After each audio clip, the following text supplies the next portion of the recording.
Mga tiktropa, ready na ba kayo for more happy time? Eto na, makinig kayong mabuti dahil ang mga tiktropa nating Marites may natisod na namang issue online. Yes, kumapit na kayo dahil... Eto na nga! At dahil magagaling na artista mga bisita natin today, ang kwentuhan sasamahan natin ng aktingan. Si Jelly ang gaganap na ating letter sender na si Mama Ruby. Dear Tiktropa, tawagin niyo na lang akong Mama Ru. Mama Ruby. Yan ang nickname sa akin ng anak ko dahil ang sabi niya, lagi na lang daw akong nagmamarunong pagdating sa buhay niya. Eh paano ba naman kasi? Ganito ang ginagawa niya. Ano kaya to? Babe, Babe, anong gusto mong gawin today? pwede bang something na low-key lang? Low-key? Babe, teka lang. Ay, aray ko. Ano yung low-key? Ay, susi. Susi ba yun? Pasensya ka na, wala akong dala. Ikaw talaga, babe. Ito naman, parang tumatanda ka na. Di mo alam ang low-key? Hindi eh. Saan ba yun? Buti na lang- Nakakain ba yun? Hindi, buti na lang pretty ka at maganda. Promise. No cup. No cup? Babe, ako lang kasama mo dito, wala akong sombrero. Anong no cup? Ano ba yun? Hindi, as in legit. Yun yung ibig sabihin nun. Yun pala Pansin yun. niyo? Hindi sila nagkakaintindihan, di ba? Oo. Kasi itong 30 kong anak, jumawa ng bagong graduate sa college. At heto na nga, Ano yung bakit? Ano yun? sikreto na pa sa akin. Ako! Nalaman ko na lang ng minsang, Sis! Uy! I miss you! Ang tagal na natin di nagkikita. Kaya nga, ako kasi busy ako sa pag-aalaga ng anak ko. Mabuti na lang talaga ngayon. Graduate na siya ng college, Oo. so medyo nakakahinga Ay na. naku, good job ka dyan, Mare. Ako naman, hinihintay ko lang na mag-asawa yung anak ko. Kasi medyo tetrentahin na siya. Ay, ganun ba? Yeah. Ma! Oh! Ma, you're here. Musta po? OMG! Luwa. Anak ni Janice! Ang pogi! Ay, laki mo naman. na! Siyempre, mana sa mami, di ba? At may girlfriend na yan. Yes. Iyo, kailan mo ba ipapakilala sa akin ng girlfriend mo? Actually, ma... Babe! Eto na pala yung ticket. Nakabili na ako. Yes. Ma. Teka lang, ang ginagawa mo dito, ma? Anak, teka. Mama? Ito ba ang boyfriend mo? Yes, si babe. Ang bata? Ah? Teka. May trabaho na ba to? Baka naman mamaya, ikaw pa ang gumagastos para sa kanya. Ay, Aba! anak. Aba! Mare, wait lang ha. Wait lang talaga. Bakit naman parang yung anak ko pa ang masama? Aba, yung anak mo, wait lang ha. Wait lang. Parang alam naman yung bagets pa yung anak ko. Bakit? Why? Anong bakit? Bakit? Yan ba ang tinuro mo sa kanya? How? May anak. How? De Carabao! How dare you? Kung ganito lang talaga ang gagawin nila sa'yo, aba anak, mag-walk out na tayo. Ay, You don't deserve this. Ma, don't touch me. Ma, mawalang... Anak, gusto ko lang ipakita sa'yo. Sino natatouch sa'yo?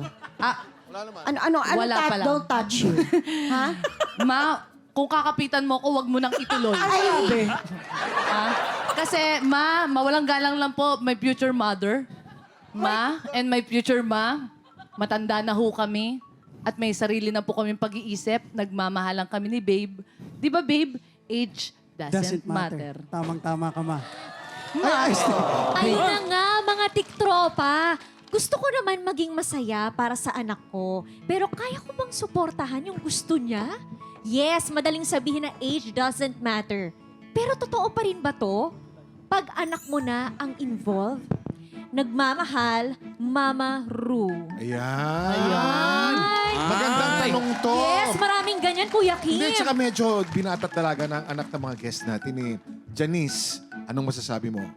Ako para sa akin, ang importante lang, i-explain nyo ng maigi sa mga magulang nyo. Kasi sila naman yung unang-unang maaapektuhan at magugulat. So as long as you explain it properly at sabihin nyo na nagmamahalan, totoo naman yan. Di mo naman Tatanggapin mo. mapipigilan For example, yan. si Kyla umuwi sa bahay mo. May kasamang boyfriend niya. Ang boyfriend niya, 55 years old. Sumagot ka. At nag-explain po sa Siguro inyo. ganito ang sagot ko. Wait lang. wait lang. Wait lang. Ilang wait yan? Mga ilang wait? Matagal yan. Madami. Mga taon. Madami. Taon na wait. Taon to. Pero again, kahit naman pigilin mo sila, kung ano yung gusto nila, Gagawin. gagawin pa rin naman Tama. nila. So mabuti Tama, pang i-deal with, pag-usapan, alamin ang intensyon, ang ano. And then, wala kang magagawa eh. Tama. Tama. Di ba? Sabi nga sa kasabihan, harangan mo man ang sibat, gagawin parang makamit ka lamang. Yeah. Yes! Jelly, ikaw naman. Wala akong opinion. Walang Wala kayo. Handa na kayo. Bakit kailangan nyo? Hindi naman kayo makikinig. Makikinig ba sila sa Yun na akin? nga. Hindi ba? Parang ano lang yan. Kung sa kayo maligaya, pero dapat alam niyo yung consequences. Kung hindi mag-workout, nasaktan kayo, move on. Pero as long as you are going into the relationship with your eyes wide open, why not? Talentahin na pala yung anak niya eh. Di ba? Mapipigilan mo pa ba yun? Yung nga 20 years old, di mo mapipigilan. Sa bagay. Talenta ka kaya? Sa bagay. Huwag nang makialam. Hayaan na lang. Tama. Ako bilang tatay na may mga dalaga at binatang anak, ang gagawin ko dyan, kasi age, no? May shock factor muna yan eh. Ang sabihin ko, compromise tayo. Gusto kong barkadahin muna at kilalanin kung sino man yung lalaki na yan. Point of view ng lalaki ng tatay. Oo, makita yan. ko yung ugali at yung intensyon more than the age. Correct. Para malaman ko kung puro naman talaga, edi okay lang. Oo. Pero ito, ang takot ako. Na pag kasing edad ko na o mas matanda sa akin, parang ayoko talaga. Hindi ko May point din talaga na talaga mag-iisip ka. It happens. It happens. Oo. And some of them, a lot of them really last. Nakakagulat lang talaga eh, no? May Lalayo ka pa ba? biglaan talaga. Ang hirap huwag kang magkaroon ng reservation. Mga tiktropa, kung gusto nyo rin maki-opinion sa topic na to, pumunta lamang sa official Facebook page ng TikTok Lock. Susunod na ang pinakamasayang spelling game on TV. Bawal magkamali na sa pagbabalik ng TikTok!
Tiktropa! Pinanood mo hanggang sa dulo itong video na to? Very good ka! For more happy time, watch more TikTok Lock videos on our official social media pages and subscribe to GMA Network official YouTube channel.